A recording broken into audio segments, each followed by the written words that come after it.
से आप सबको प्रणाम करके आशीर्वाद मांगता हूं। मेरे सभी नौजवान दोस्तों, मेरी बहनें, मेरे पत्रकार मित्रों, आप सबके सामने मुझे बस इतना ही कहना है। देखो, उत्तर प्रदेश हो या देश हो,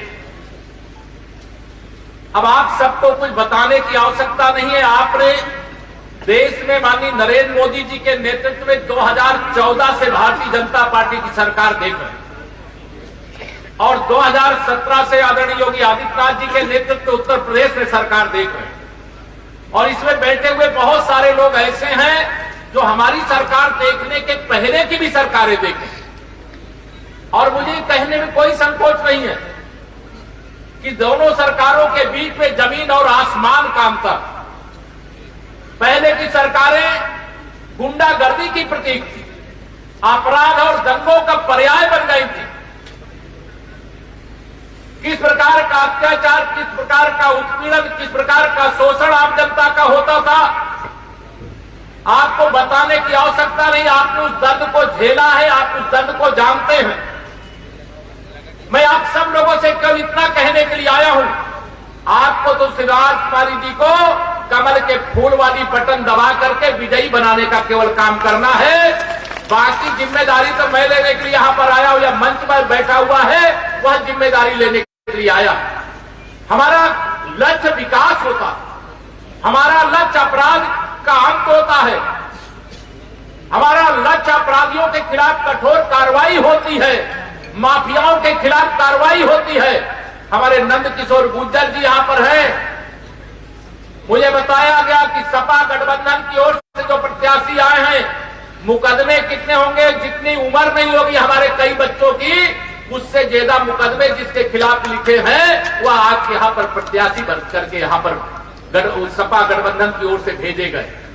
मैं आज जब यहाँ पर आया हूं तो आपको यह भी बताना आवश्यक है, अभी उत्तर प्रदेश में 2022 में भारतीय जनता पार्टी की सरकार बनने के बाद 3 उपचुनाव हुए हैं। एक आजमगढ़ का हुआ है, जहां से श्री अखिलेश यादव जी सांसद थे, उन्होंने सांसद की सीट छोड़ी और वहां पर चुनाव हुआ और वहां कमल खिल गया, वहां दिनेश लाल यादव निरहुआ विजयी होकर के आए। और एक उनके चच्चा मोहम्मद आजम खान की सीट खाली हुई थी रामपुर की, वहां पर भी उपचुनाव हुआ। वहां भारतीय जनता पार्टी के प्रत्याशी घनश्याम लोधी जी रिकॉर्ड वोटों से विजयी होकर के देश की संसद में माननीय नरेंद्र मोदी जी के नेतृत्व में अब 64 की जगह हमारे 66 सांसद हो गए और 5 दिसंबर को वोट पड़ेगा, 8 दिसंबर को वोटों की गिनती होगी। और मैं आपको बता रहा हूं, मैनपुरी की लोकसभा में भी कमल खिलने जा रहा है और अब 67 सांसद उत्तर प्रदेश से माननीय मोदी जी के साथ खड़े होंगे। उत्तर प्रदेश में मैं यह विश्वास रखता हूं, फिर भी मैं आप सबसे जानना चाहता हूं, बहन राजकुमारी जी यहां पर प्रत्याशी बना करके भेजी गई है, लेकिन आप सब यहां पर जितने भी लोग उपस्थित हैं, मैं सबसे हाथ जोड़ करके प्रार्थना कर रहा हूं, समय बहुत कम है और आप सब इस चुनाव की जिम्मेदारी अपने ऊपर लीजिए। लेंगे अपने ऊपर? दोनों हाथ उठा के बताइए, लेंगे अपने ऊपर जिम्मेदारी? आप अपने ऊपर जिम्मेदारी लेकर के जाइए। आप सबको मैं भरोसा दिला करके या चुनाव आप अपने को प्रत्याशी मान करके लड़िए। विक्रम सैनी जी का मैं अभी हिसाब पूछ रहा था कि वह कितने वोटों से 2017 में विक्रम सैनी जी को मिला था वोट 94,571 और 2022 में वोट मिला इनको 1,06,465। अब मैं आपसे कहूंगा कि आपने जितने वोटों से विक्रम सैनी जी को जिताया है, उससे दुगना, तिगुना, चौगुना वोटों से राजकुमारी सैनी जी को जिताइए। और जो गठबंधन का प्रत्याशी, जरा उसकी जमानत जब्त करके यह बता दीजिए कि जिन्हें हमारे नंद किशोर गुर्जर जी 2-2 बार हरा चुके, 3 बार से लगातार हार रहे हैं, अपने वहां लोनी में नहीं जीत पाए तो खतौली में जीत करके जाएंगे क्या?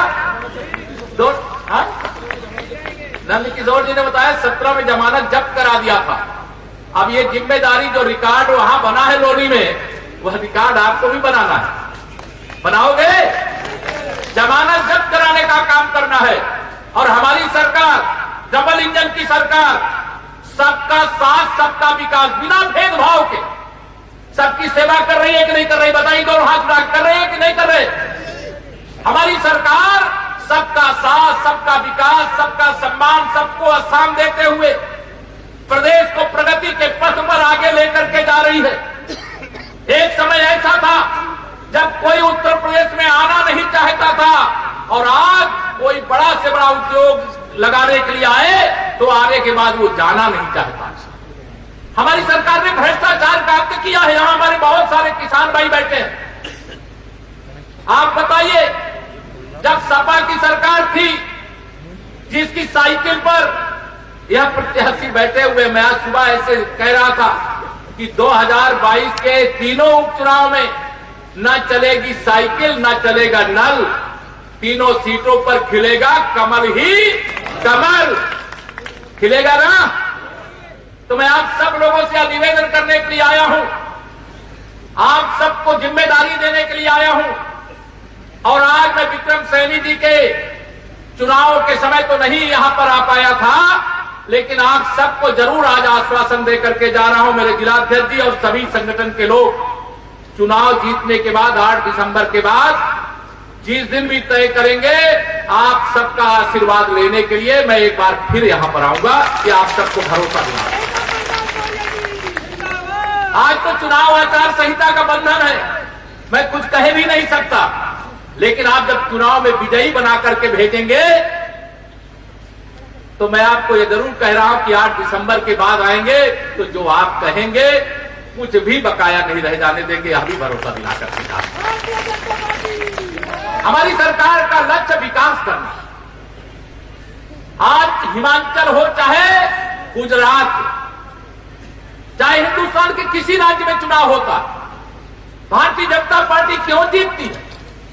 जनता के आशीर्वाद के बगैर क्या कहीं पर कोई पार्टी चुनाव जीत सकती है क्या? भारतीय जनता पार्टी सुशासन देने का काम करती है, गुंडों और अपराधियों के खिलाफ कार्रवाई करने का काम करती है। हम मुजफ्फरनगर में खड़े होकर के ये कह सकते हैं कि उत्तर प्रदेश के सभी 75 जिलों के अंदर कोई कितना बड़ा गुंडा हो, कोई कितना बड़ा माफिया हो, कोई कितना बड़ा अपराधी हो, बिना भेदभाव के उसके खिलाफ कार्रवाई करने का काम हुआ। आज कानून व्यवस्था की स्थिति पूरे हिंदुस्तान में उत्तर प्रदेश का उदाहरण दिया जा रहा है। मैं जब प्रदेश का अध्यक्ष बना था, पश्चिम उत्तर प्रदेश के दौरे पर आया था, और यहां का जो वास्तविक दृश्य था, जो वास्तविक स्थिति थी, वह देख करके मुझे आश्चर्य होता था। कई थाने ऐसे थे जो शाम के समय ताला लगा करके सिटी साइड में चले जाते थे कि रात में पुलिस उस समय सुरक्षित नहीं रहती। लेकिन आज मुझे गर्व है कि आज बड़ा से बड़ा अपराधी, जनता तो निडर है। जनता को कोई डर लगता है क्या? किसी को आज किसी को डर लगता है? दोनों हाथ में डर लगता है? आज जनता को डर नहीं लगता, शरीफ आदमी को डर नहीं लगता।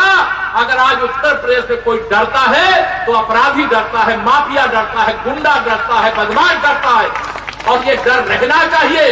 और उत्तर प्रदेश के अंदर ये जो सुशासन है और जो विकास है वो आपके आशीर्वाद से।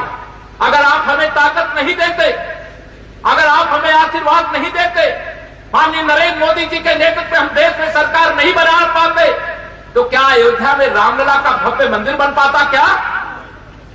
अगर आपने आशीर्वाद देकर के देश में सरकार नहीं बनाया होता तो जम्मू कश्मीर से कभी धारा 370 समाप्त होती क्या? अगर आपने आशीर्वाद नहीं दिया होता तो देश के दुश्मन जो हमारे सैनिकों को हमारी ही जमीन में घुस करके मार करके जाते थे, उनके खिलाफ सर्जिकल स्ट्राइक और एयर स्ट्राइक करके आतंकवादियों को पैदा करने वाली फैक्ट्रियों को पाकिस्तान में घुस करके तहस नहस करने का अवसर आता क्या? यह सब आज से आशीर्वाद का ही प्रताप है। और हमारे प्रधानमंत्री जी कितना परिश्रम करते हैं, हमारे मुख्यमंत्री जी कितना परिश्रम करते हैं। कभी सुना है क्या कि किसी ने एक दिन की छुट्टी लिया है? रात दिन परिश्रम किसके लिए? देश के लिए, देश की जनता के लिए। और लगातार भ्रष्टाचार मुक्त भारत, भ्रष्टाचार मुक्त उत्तर प्रदेश बनाने के लिए यह लगातार प्रयास चल रहा है। हमारे जो भी आयु वर्ग के लोग यहां पर हैं, युवा भी बड़ी संख्या में मुझे दिखाई दे रहे हैं। मैं सबसे ये निवेदन करना चाहता हूं, आह्वान करना चाहता हूं, इस चुनाव में आप वोट देने का काम और दिलाने का काम करिएगा। और मैं वोट मांगने नहीं भाइयों बहनों, मैं वोट के रूप में कर्ज मांगने के लिए आया हूं आपसे। ब्याज के साथ डबल इंजन की सरकार के माध्यम से चुकता करने का काम करें। कर्ज दोगे कि नहीं दोगे बताओ? या वोट रूपी कर्ज हमारी बहन राजकुमारी सैनी जी को देने का काम करिए। और आप भरोसा रखना, हम जो कहते हैं वह हम करते हैं, हम केवल कहते नहीं। और इसलिए आज आप सबसे यही आह्वान है, यही अपील है, उत्तर प्रदेश देश का सबसे तेजी से आगे बढ़ता हुआ प्रदेश अब बन रहा है। जिस उत्तर प्रदेश में हमारे प्रदेश के वासियों को ही अपना घर, अपना व्यापार छोड़ करके कहीं और बसने का ठिकाना खोजना पड़ता था, और आज आप सबके आशीर्वाद का प्रताप है।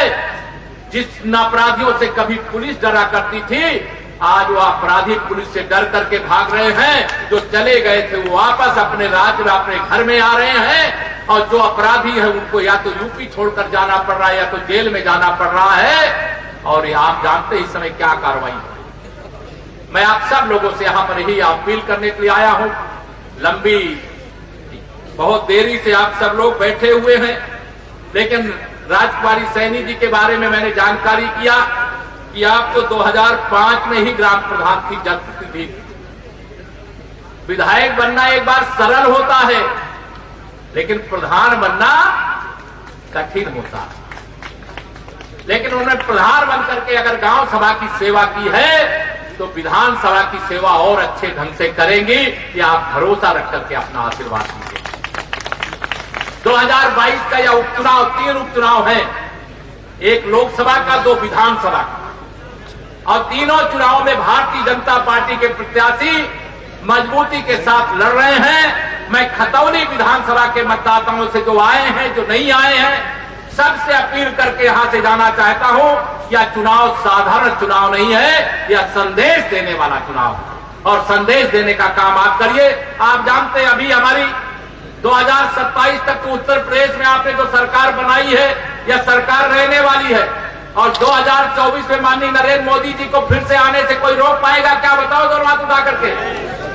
फिर दोनों केंद्र में सरकार बनेगी, तो यह डबल इंजन की सरकार डबल रफ्तार के साथ मुजफ्फरनगर के इस खतौली विधानसभा सहित पूरे उत्तर प्रदेश को विकास के पथ पर एक नई ऊंचाई देने का काम करने का भरोसा दिलाते हुए बहन राजकुमारी देवी जी को भारी मतों से विजयी बनाने की आप सबसे अपील करते हुए दूंगा अपनी वाणी को विराम। जरा दोनों हाथ उठा करके बोलिए, जय श्री राम, जय श्री राम, जय श्री राम। एक बार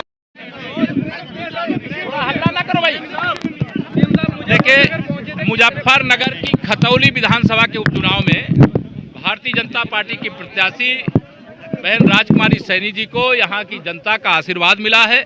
और मैं देख रहा हूँ लगातार जिस प्रकार उत्साह से उन्होंने अपना आशीर्वाद राजकुमारी जी के प्रति व्यक्त किया है। मुझे पूरा विश्वास है जितने वोटों से श्री विक्रम सैनी जी यहाँ पर चुनाव जीते थे, उससे दुगना तिगुना वोटों से राजकुमारी सैनी जी जीतेंगी। और जो सपा और लोकदल गठबंधन के प्रत्याशी हैं, उनकी जमानत यहाँ पर जब्त होगी। हाँ? चलना गन्ने का रेट घोषित होना, गन्ने का भुगतान हो रहा है। सर जैन चौधरी जिस भी रैली में जा रहे हैं वहाँ एक सवाल जरूर उठा रहे हैं कि चीनी मिलें चल गई हैं और गन्ने का दाम अब तक नहीं दे। कोई एक पैसा मेरे किसानों को बकाया नहीं रहेगा, आप चिंता मत करिए। एक बाहुबली कैंडिडेट खतौली विधानसभा में उतारा गया है, क्या कहेंगे? सब पर दबाव है सरकार का, और किसानों के साथ किसानों को कोई परेशान नहीं कर सकता, उस समस्या हल करेंगे। एक गठबंधन आज आचार संहिता में कैसे बोल दूंगा। हाँ। गठबंधन ने अपना बाहुबली कैंडिडेट मुजफ्फरनगर में उतारा है। बड़े बड़े बाहुबलियों का बल क्षीण हो गया है।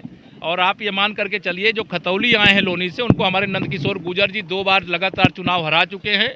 2017 में चुनाव जमानत जब्त हो गई, उसके पहले तो वो हार ही चुके हैं।